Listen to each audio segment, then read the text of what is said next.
Everyone in Miller's Creek agreed on one thing. Sunflowers didn't belong in Montana soil, not with winter closing in.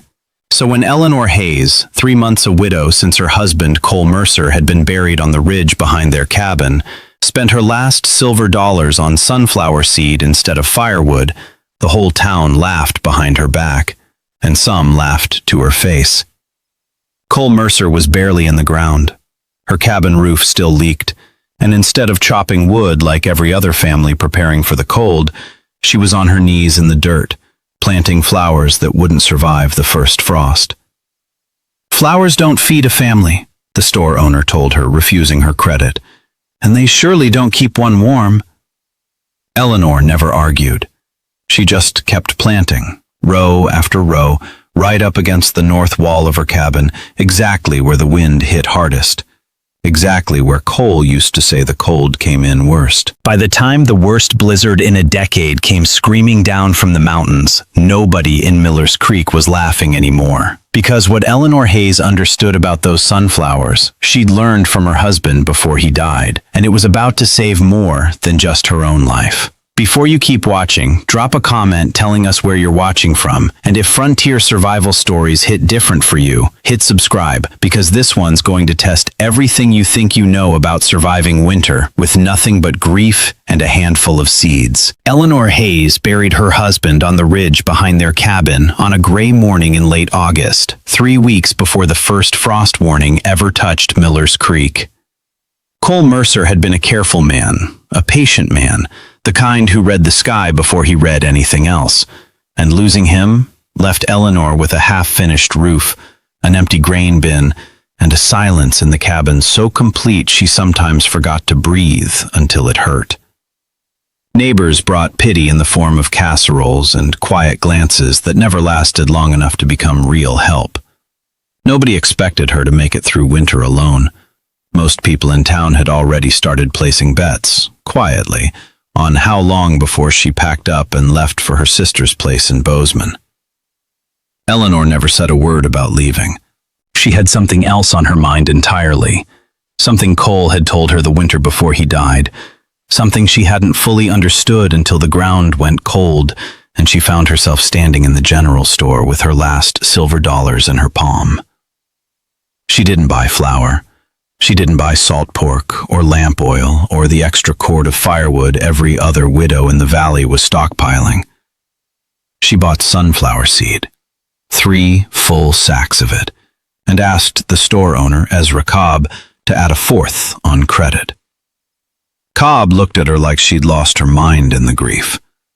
"Flowers don't feed a family," he told her, sliding the sacks back across the counter. "And they surely don't keep one warm." Eleanor didn't argue.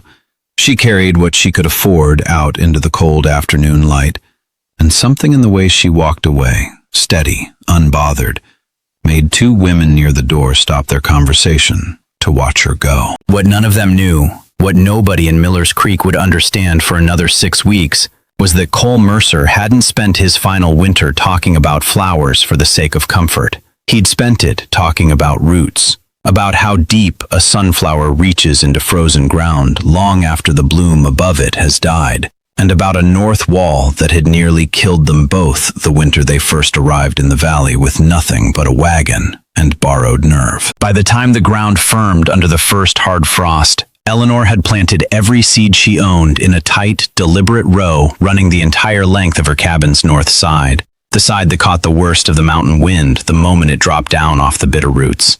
She worked from sunrise until her hands cracked and bled in the cold, ignoring the ache in her knees, ignoring the 2 riders who slowed their horses on the road just to watch a widow kneeling in dead dirt like she expected something to grow there in October.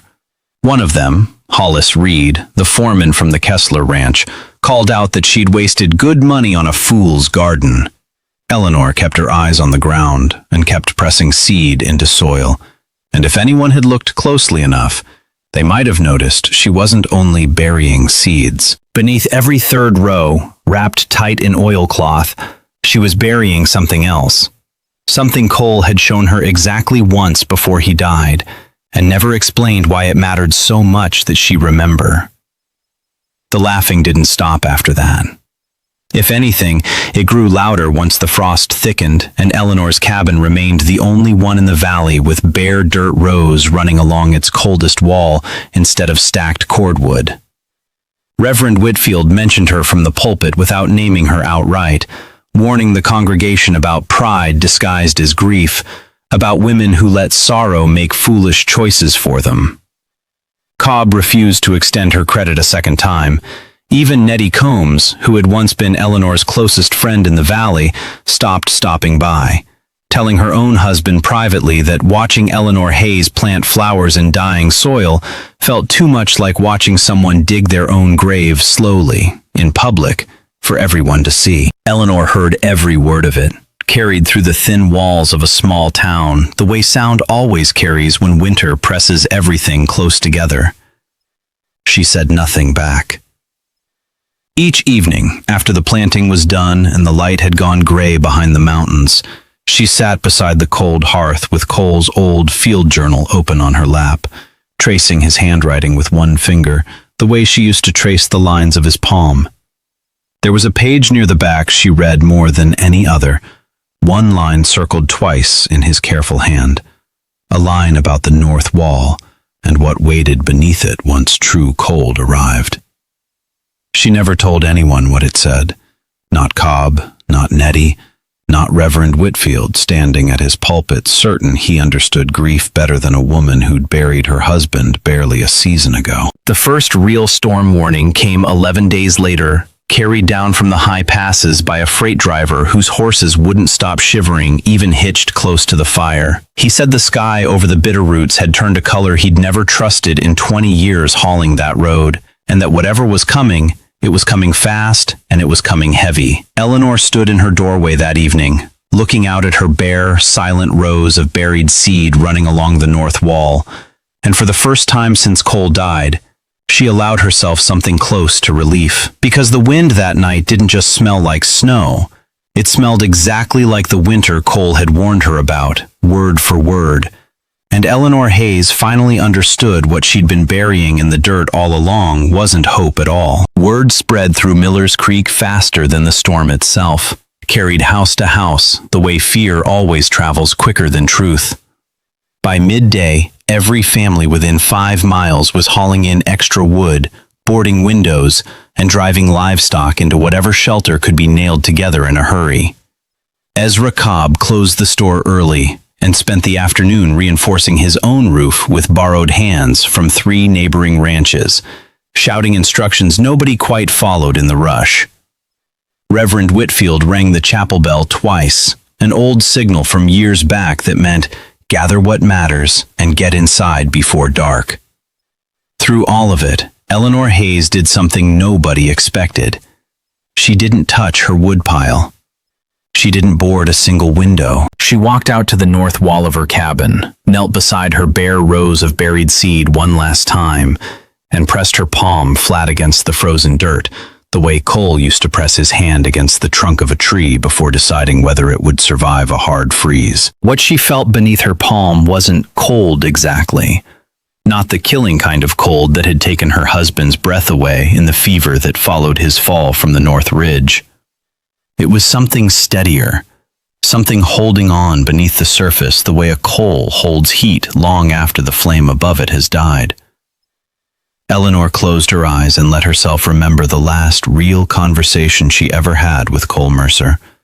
Sitting on this same patch of ground the autumn before, his hands guiding hers into the dirt as he explained something about roots reaching down past the frost line, about stored warmth and stored food working together in ways most homesteaders never bothered to understand because it took a full season of faith to prove itself. She hadn't understood it then, either.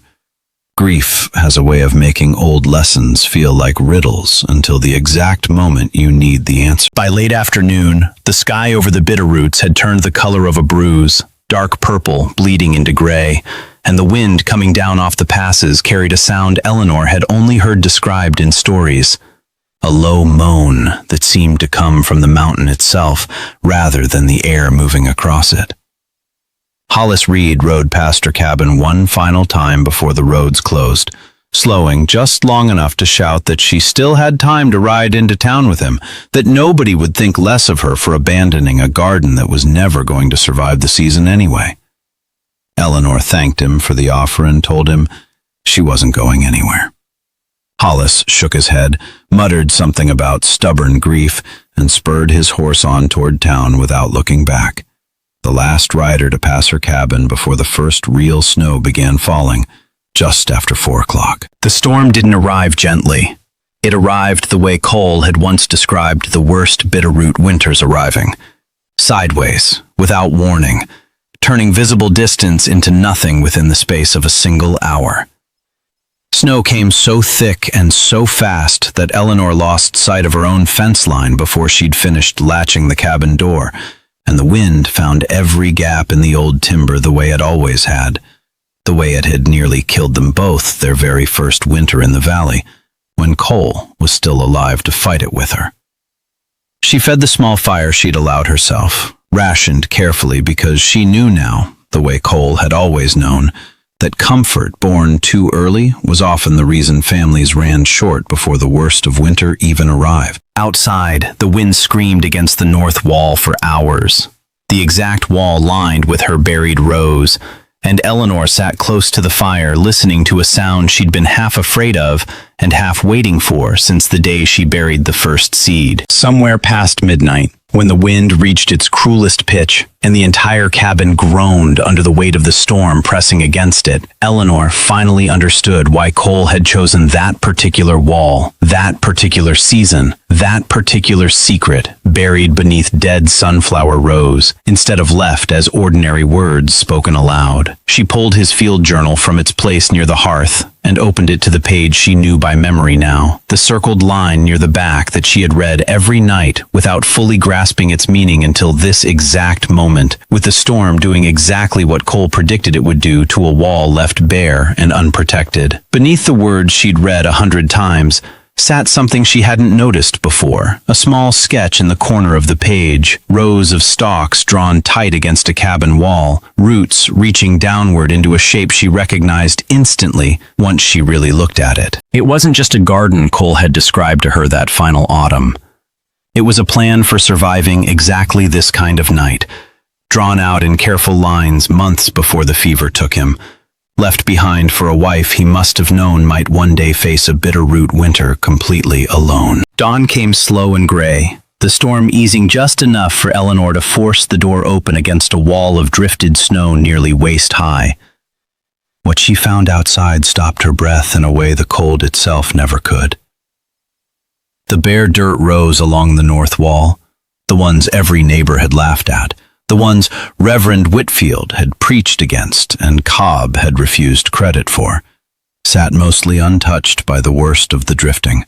Snow banked gently against dried stalks instead of piling directly onto raw timber the way it had against every other exposed wall in the valley.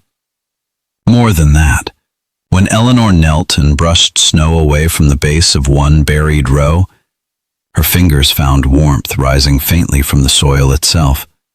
The kind of warmth that had no business existing in ground buried under a foot of fresh Montana snow, unless something beneath the surface was working exactly the way Cole had intended it to work all along.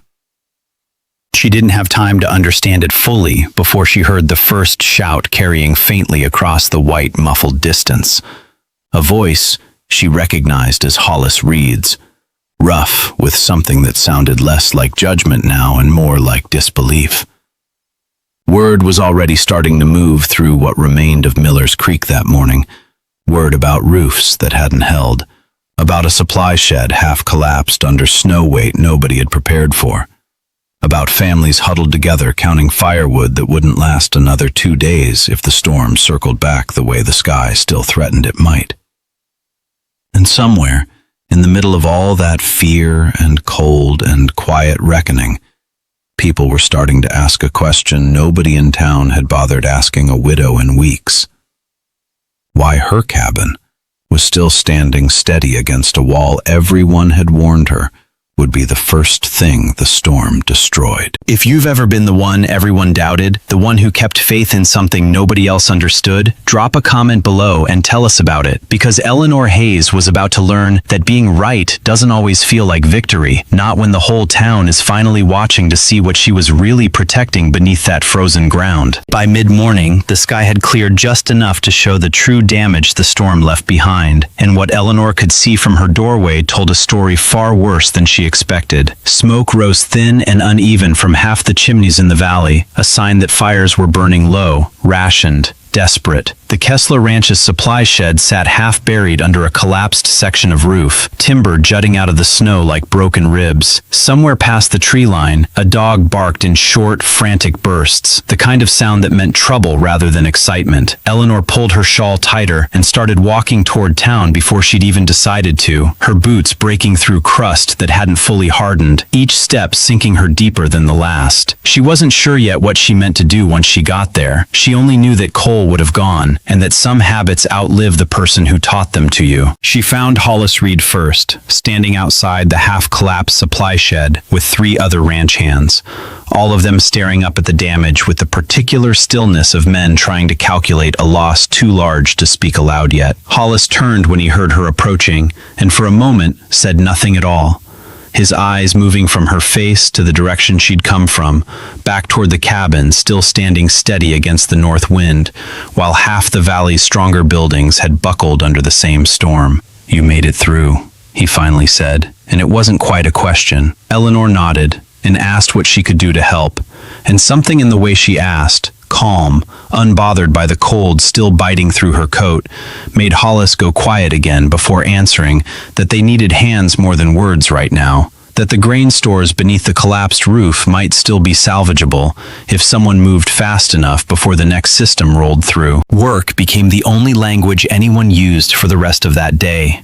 Eleanor dug alongside men who'd laughed at her weeks earlier, passing sacks of grain hand to hand down a human chain stretching from the ruined shed to a dry wagon bed. Nobody mentioning sunflowers, nobody mentioning widows, or foolish gardens, or pride disguised as grief. Reverend Whitfield arrived near midday, his usual composure cracked by exhaustion and something closer to humility, and when his eyes met Eleanor's across the wreckage, he simply nodded once and bent back to the work without a word. It was Nettie Combs who finally broke the silence between them hours later, appearing at Eleanor's side with a canteen of water and an expression that carried more apology than the words that followed it. "I should have come by," Nettie said quietly. "I let what people were saying keep me from what I knew about you." Eleanor took the canteen, drank, and told her there was nothing to forgive, though both women understood that wasn't entirely true. By late afternoon, word had spread from the Kessler Ranch back through what remained of town, carried the way word always carries in a place too small to keep secrets, that Eleanor Hayes' cabin stood untouched while stronger buildings had failed, that her north wall, the one everyone mocked, had somehow held against wind that tore roofing straight off timber twice its thickness. Cobb was the one who finally asked her outright, cornering her near the wagon as the light began fading, his usual gruffness replaced by something closer to unease. "What did you do to that wall?" he asked, and for the first time since Cole died, Eleanor found herself actually wanting to answer instead of retreating into silence the way grief had taught her to. She told him about the roots, about how sunflower stalks buried deep enough and packed tight enough against a wall created a kind of living insulation no timber alone could match, drawing moisture and cold away from the structure the way a wick draws flame. She didn't mention the second thing, the thing Cole had sketched in the corner of his journal, the thing still buried beneath the frozen rows nobody had thought to ask about yet. That night, exhaustion pulled Eleanor into a sleep deeper than any she'd managed since the funeral, and she woke before dawn to the sound of something scratching faintly against her cabin door. Fear moved through her fast and sharp, the kind of fear that comes from living alone at the edge of a valley where wolves sometimes followed hard winters down from the high country, looking for anything weaker than themselves. She reached for the old rifle Cole had kept by the door and eased it open only far enough to see a shape crouched low against the frozen step. Not a wolf at all, but Milo Combs, Nettie's youngest boy, no older than 9, his lips faintly blue, and his small hands wrapped around something pressed tight to his chest. He'd walked nearly 2 miles alone through drifted snow before sunrise, he told her between chattering teeth, because his little sister had taken sick in the night, fever climbing fast, and their own woodpile had run dangerously low after 2 families crowded into one cabin to share warmth. His mother had sent him, he said, because Nettie remembered something Eleanor once mentioned in passing, months ago, about warm ground and roots that held heat long after a fire had gone cold. Eleanor didn't waste time asking questions. She pulled the boy inside, wrapped him in the thickest blanket she owned, and set him beside the hearth while she gathered what she needed. Digging into frozen ground in the dark before sunrise should have been impossible, and in truth, it very nearly was. Her hands aching within minutes despite the gloves Cole had left behind, the cold biting deep enough to make her wonder if she'd misjudged everything, if the warmth she'd felt beneath the soil the morning after the storm had simply been a trick of exhausted hope rather than something real. Then her fingers struck the edge of buried oilcloth, exactly where she remembered pressing it into the earth weeks before, beneath the 3rd row of dead stalks. And beneath that, unmistakably, warmth radiated upward against her frozen palm, the way heat rises from a bed of banked coals. She pulled the bundle free and unwrapped it fast, revealing something that made her breath catch, even though she'd known, in some buried corner of her mind, exactly what Cole must have hidden there before he died. It wasn't roots at all holding that warmth. It was something Cole had built, quietly, deliberately, sometime during that final autumn when Eleanor thought he'd only been teaching her about flowers, and staring down at it in the gray pre-dawn light with Milo Combs shivering behind her and his sister fighting fever 1.5 miles through the snow, Eleanor Hayes finally understood the full weight of the secret her husband had left buried in the ground, and why he'd never found the words to explain it to her while he was still alive to try. What Eleanor pulled from beneath the frozen dirt wasn't a bundle of tools or a hidden cache of coin, though for one wild second her heart had leapt at the thought of either. It was a small clay vessel, sealed tight with wax and wrapped again in oiled canvas. And when she cracked the seal with trembling fingers, warmth rose from inside it like breath from a sleeping animal. Packed within were stones, ordinary river stones no larger than her fist, blackened faintly from fire, and still holding heat that had no earthly reason to remain after weeks buried under frozen ground. Beneath the stones sat a folded letter in Cole's unmistakable hand, the ink faded but legible, and Eleanor read it there in the gray pre-dawn light with Milo Combs shivering behind her, understanding for the first time the full shape of what her husband had spent his final autumn quietly building for a winter he somehow knew he wouldn't survive to see. The letter explained everything in the plain, careful voice she remembered from every conversation they'd shared across their kitchen table. Cole had learned the method years earlier from an old trapper who wintered in the high country. A way of banking fire-warmed stones deep beneath insulated ground where sunflower roots and packed straw held heat far longer than open air ever could, releasing it slowly back upward through the coldest months like a furnace that never needed feeding. He'd built 3 such caches that final autumn, he wrote, one beneath each section of the north wall, meant to keep the cabin's worst side from ever again nearly killing them the way it had their first winter together. He hadn't told her while he was alive because he wanted her to discover it herself, in her own time, trusting that grief would eventually loosen its grip enough to let her remember what he'd taught her kneeling beside her in the dirt. Eleanor pressed the letter to her chest for one long moment before folding it away and turning back to the boy waiting by her fire. Because there wasn't time yet to grieve properly. Not with a child's life waiting 1.5 miles through the snow. She wrapped 3 heated stones in wool, tucked them into a satchel alongside dried herbs Cole had once shown her how to steep for fever, and set out into the freezing dark with Milo half running to keep pace beside her. The walk back to the Combs cabin felt longer than any distance Eleanor had ever covered, her lungs burning with cold, her mind circling back again and again to the letter now folded inside her coat, to the sound of Cole's voice she could almost hear reading it aloud to her. When they finally reached the cabin, Nettie met them at the door with a face already carved by exhaustion and fear. Her youngest daughter, Adeline, burning hot beneath a mound of blankets that clearly wasn't enough against a cold this deep. Eleanor worked fast, packing warm stones close against the child's sides the way Cole's letter had described, steeping the herbs into a thin tea she coaxed past Adeline's cracked lips, one careful spoonful at a time. And then there was nothing left to do but wait. The three women, Eleanor, Nettie, and Adeline's frightened older sister, sitting close together in a silence heavier than any words could have filled. Dawn broke fully sometime later, pale light finally reaching through the frost-covered window, and it was Nettie who noticed first, her hand pressed to her daughter's forehead going suddenly still. The fever had broken. Adeline's breathing had softened into something closer to ordinary sleep, and when her eyes fluttered open briefly to look for her mother's face, Nettie made a sound Eleanor had never heard from her before, something caught between a sob and a prayer. Word of it moved through what remained of Miller's Creek before midday, the way word always moved once winter forced a town small enough that everyone's survival depended a little on everyone else's.